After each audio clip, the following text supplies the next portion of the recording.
Sebelum kita masuk ke videonya, ayo subscribe dan nyalakan lonceng notifikasi. Kembali lagi dalam Kabar Nusantara, masih bersama dengan Subki Abdul, masih membahas ini terkait dengan bagaimana nasib para tenaga honorer di tahun 2023 yang nasibnya ini akan dihapuskan oleh pemerintah. Pak Trubus, kalau misalnya tadi juga Bapak sudah sempat memberikan sejumlah terkait dengan bagaimana kebijakan-kebijakan seharusnya diberikan oleh pemerintah. Salah satu kebijakan yang mungkin ini juga menjadi masih kontroversial adalah nantinya tenaga honorer akan dialihdayakan ke outsourcing. Bagaimana menurut pandangan dari Pak Trubus itu sendiri? Iya, menurut saya outsourcing ini bukan solusi, itu beda ranah atau beda domain ya. Jadi kalau misalnya mau di outsourcing, ini kan tenaga honorer ini belum tentu diterima di outsourcing, kan satu institusi sendiri, dia suatu organisasi sendiri, taruhlah dia perusahaan sendiri gitu ya. Perusahaan sendiri. Apakah dia mau menerima dari tenaga honorer, belum tentu dengan alasan mereka sudah tua, mereka sudah nggak produktif lagi atau apa, kan dia alasannya bisa saja, dan mereka lebih murah mencari orang yang masih fresh graduate atau apa, kan lebih suka itu. Yang kedua adalah tidak semua daerah ada outsourcing sesuai dengan kebutuhan di daerah itu. Itu jadi masalah sendiri. Artinya apa? Untuk mengadakan outsourcing ini kan ada proses tersendiri. Tidak ujuk-ujuk tiba-tiba langsung bisa kita outsourcing saja. Nah, ini kan sebuah hal yang berbeda. Meskipun pemerintah berdalih bahwa dengan outsourcing itu untuk memecahkan persoalan banyaknya tenaga honorer yang tidak memperoleh take home pay yang memadai. Itu persoalan kan di bawah UMR, ada yang take home pay-nya nggak jelas, ada yang nggak dibayar segala. Itu memang itu hal yang kita apresiasi, di mana pemerintah akhirnya nge-cut itu gitu. Tetapi persoalannya kemudian ketika di-cut itu harusnya pemerintah memikirkan bagaimana solusi yang paling strategis, tidak tiba-tiba hanya persoalan di kesejahteraan, persoalan di outsourcing atau persoalan di dalam hak-hak dan kewajibannya, tapi lebih dari itu adalah bagaimana wibawa negara. Kan ini soal public trust kan. Jadi negara itu punya kapasitas, negara punya kemampuan untuk itu semuanya. Maka yang namanya tenaga honorer harus tetap saja diangkat dulu. Nanti yang berikutnya nggak apa-apa, nanti yang berikutnya setelah 2033 atau 2024 ini diundur aja. Menurut saya ini ditinjau ulang aja dulu. Jadi ditinjau dulu selama 2 tahun lagi, misalnya taruhlah 2024 lah misalnya gitu ya. Nah, itu sudah ada persiapan. Kalau ini misalnya 2003 ujuk-ujuk diputus, nggak bisa tiba-tiba terjadi situasi daerah, terjadi kebingungan. Karena daerah selama ini yang namanya tenaga honorer itu menjadi tulang punggung. Kalau itu misalnya diadakan, lumpuh pelayanan publik, bisa lumpuh di daerah itu. Jadi kan saya lihat beberapa daerah pusing. Kalau soal anggaran, nggak ada masalah, daerah sudah punya cara sendiri-sendiri untuk memberikan solusinya seperti apa. Artinya di situ ada inovasi, ada kebijakan, ada namanya kreativitas dari kepala daerah untuk membiayai mengenai tenaga honorer itu sendiri. Setuju Pak Anwar bahwa outsourcing atau pengalihan daya ke pihak ketiga ini bukan solusi untuk akhirnya bisa mengalihkan para tenaga honorer ini? Ya, seperti yang saya sampaikan di awal bahwa sebenarnya ada 2 persoalan nih. Persoalan yang harus diselesaikan oleh pemerintah adalah menyelesaikan tenaga honorer yang sudah mengabdi puluhan tahun itu. Mereka, kebijakan pemerintah harus ada nih, apakah menjadi PNS atau P3K. Apakah dengan afirmasi biasa, afirmasi luar biasa, ya itu apapun dilakukan. Ini dulu diselesaikan. Kemudian yang kedua, outsourcing itu ada bagusnya juga sih sebenarnya dalam beberapa hal, misalnya tenaga kebersihan. Tapi ada hal-hal tertentu juga tidak bisa di-outsourcing kan misalnya, karena misalnya tenaga-tenaga komputer kita kan kita membutuhkan itu, tenaga administrasi. Nah, yang kedua soal polisi Pamong Praja, bagaimana penegak perda di daerah kemudian mau bisa ketigakan tuh. Padahal mereka ini adalah penegak peraturan daerah di daerah. Nah, oleh karena itu memang tidak ada solusi lain sebenarnya. Pemerintah harus melihat 2 hal. Satu, menyelesaikan yang belum selesai. Sejauh ini bagaimana Pak Anwar melihatnya dari Kementerian Menpan RB dan juga mungkin bekerjasama dengan beberapa mitra ataupun juga kementerian terkait untuk akhirnya bisa menyelesaikan permasalahan? Kan ini sudah berjalan nih. 2018, dulu 2014 kan selesai. 2018 sudah ada. 2019 juga sudah dilakukan. Sebaiknya 2021 ini pun juga ada dibuka peluang itu, tapi dengan peraturan yang terlalu ketat. Contoh misalnya, setiap orang yang akan ikut dalam seleksi P3K itu ada surat edaran Menpan RB bahwa harus memiliki surat keahlian. Nah, surat keahlian itu kan tidak semua dimiliki. Ya, satu misalnya. Nah, yang kedua misalnya polisi Pamong Praja. Sebenarnya kalau dikasih afirmasi, satu, misalnya soal umur. Itu kan harus diperhitungkan juga. Diberi afirmasi lah kalau ini kita mau menyelesaikan persoalan. Tetap seleksinya dilakukan P3K katakanlah melalui pintu itu, tapi ada afirmasi yang harus diberikan kepada mereka soal umur, kemudian keahlian tertentu. Kemudian kalau Pol PP itu kan gampang sekali sebetulnya.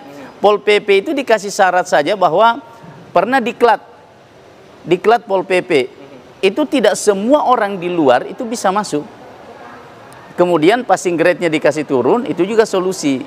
Nah, yang ketiga yang jadi problem hari ini, katakanlah daerah mau membuka formasi itu. Tapi kemudian setelah dibuka, maka itu akan menerima secara umum. Contoh saya temukan baru-baru ini di daerah saya. Dibuka ada 80 formasi di situ. Tapi yang lulus cuma 1 orang. Karena tingginya standar yang digunakan. Nah, kalau mau diselesaikan persoalan ini, maunya pemerintah menurunkan itu, memberi afirmasi khusus sehingga 210.000 ini selesai. 210.000 ini sudah termasuk Pol PP kalau yang saya tahu.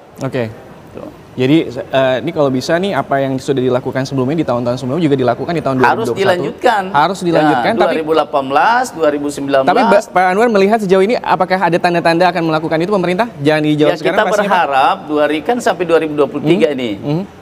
Ini kan kemarin signal sampai 2023. Berarti kita berharap 2022 setahun lagi ini pemerintah akan melakukan kebijakan yang luar biasa. Sehingga ini bisa menjadi legacy juga sebetulnya bagi pemerintah yang ada sekarang, bahwa di akhir masa jabatan Pak Presiden berhasil menyelesaikan persoalan yang bertahun-tahun 210.000 orang terangkat. Ini luar biasa buat bisa bagaimana. Ini kan kalau misalnya dibilang kalau bisa jangan keputusannya jangan terburu-buru, ataupun juga ini pastinya harus ada legacy yang baik nih di peninggalan dari Presiden Joko Widodo di masa akhir jabatannya 2024 nanti.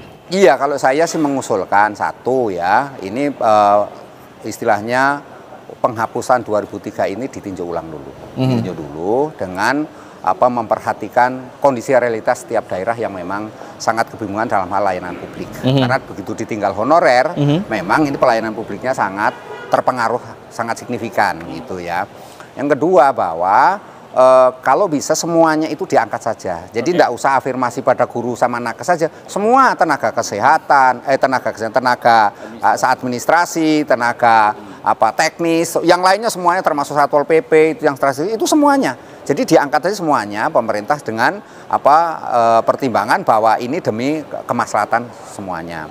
Yang ketiga menurut saya ini kan menyangkut political will. Sekarang tinggal bagaimana pemerintah itu mau selesai atau tidak. Lah kalau menurut saya diselesaikan dengan cara apa? Diangkat aja semuanya. Kira-kira mau atau enggak?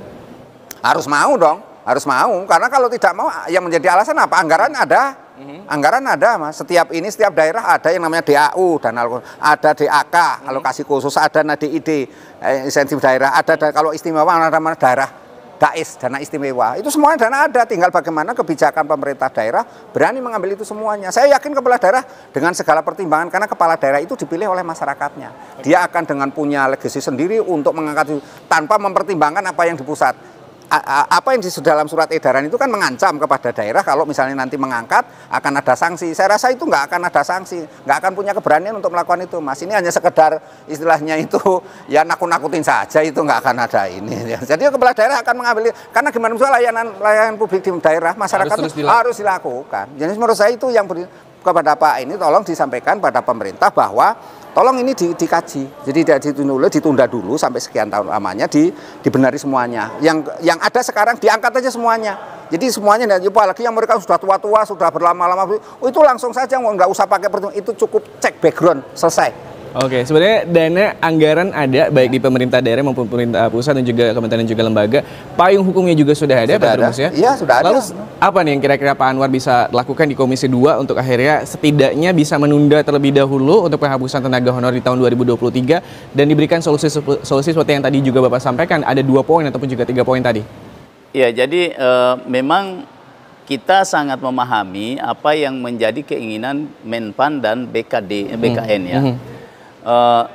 Terkait penyelesaian yang 210.000 orang ini, ya yang pertama tentu saya menyarankan supaya ini kan diklasifikasi yang memang sama sekali sudah tua-tua, yang mungkin pensiun tinggal setahun diangkat pensiun, itu diangkat langsung saja. Nah, itu satu. Itu harus ada kearifan sebetulnya, harus ada kebijakan wisdom yang sangat besar dari negara ini. Terutama kepala pemerintahan kita, Pak Presiden, untuk melihat ini. Karena ini kasihan mereka, kasihan, sama sekali kasihan. Mereka sudah berjuang tanpa gaji dulu, nanti akhir-akhir ini baru mereka dapat honor, kemudian mereka tidak dihargai oleh negara. Ini zolim namanya, kalau menurut saya ini kezoliman. Nah, yang kedua, kepada mereka yang juga baru dan sangat dibutuhkan, ini kan otaknya masih fresh-fresh, silahkan dilakukan seleksi. Seleksi, tapi tentu dengan ada afirmasi, katakanlah misalnya passing grade-nya dikasih turun, supaya mereka bisa masuk. Yang penting mereka, kemudian yang ketiga, soal polisi pamong praja, ini tidak ada solusi lain kecuali revisi undang-undang ASN. Supaya polisi pamong praja ini tetap, karena ini sangat dibutuhkan di daerah. Sudah ada wacana terkait dengan revisi undang-undang ASN itu, Pak? Sementara di Komisi 2 sedang kami melakukan proses revisi undang-undang ASN itu. Nah, itu satu. Jadi, tapi intinya semua ini adalah pemerintah sebetulnya. Kami di DPR ini, khususnya di Komisi 2, mendorong itu. Termasuk setiap saat RDP dengan Pak Menteri, kemudian Kepala BKN, ini terus kami suarakan, supaya ini dilakukan betul pemetaan. Jangan terburu-buru melakukan penghentian itu tanpa ada pemetaan itu dulu. Dan pembicaraan yang baik dengan kepala daerah. Karena yang menjadi resiko ini kepala-kepala daerah. Ketika instruksi semua dihapus, diberhentikan, ini gejolak pasti terjadi di daerah. Ya, oleh karena itu harus ada kerjasama pemetaan yang baik dulu, kemudian di mana dilihat yang memang masih bisa, karena ini juga banyak yang sudah tidak aktif, banyak yang sudah meninggal dari 210.000 itu, banyak yang sudah keluar, sudah bekerja di tempat lain. Nah, ini harus dilakukan pemetaan kembali, dan mereka yang masih bekerja itulah yang kita harus lakukan afirmasi dengan pengangkatan langsung. Kalau saya sering menyebut, Pak, itu afirmasi luar biasa. Ya, afirmasi biasa itu yang dilakukan tetap seleksi, beberapa seleksi, tapi ada pengecualian tertentu. Nah, kemudian yang paling penting itu polisi pamong praja. Itu polisi pamong praja, ini jujur saja ini sangat dibutuhkan di daerah. Itulah harapan daerah dalam penegakan perda retribusi itu dari polisi pamong praja. Kalau polisi pamong praja berhenti, tidak ada lagi polisi pamong praja, itu pasti akan berpengaruh pada PAD daerah. Penegakan perda itu mereka yang lakukan. Terus wibawa pemerintah daerah ada di mana? Kalau kita berharap, apalagi kepolisian kita sekarang masih cukup, personilnya juga belum cukup, perbandingan penduduk dengan polisi belum ideal, kita masih butuh itu, masih sangat butuh polisi pamong praja sampai, dan itu sejarah kelahirannya memang polisi pamong praja itu sangat dibutuhkan di daerah. Baik, terima kasih Pak Anwar.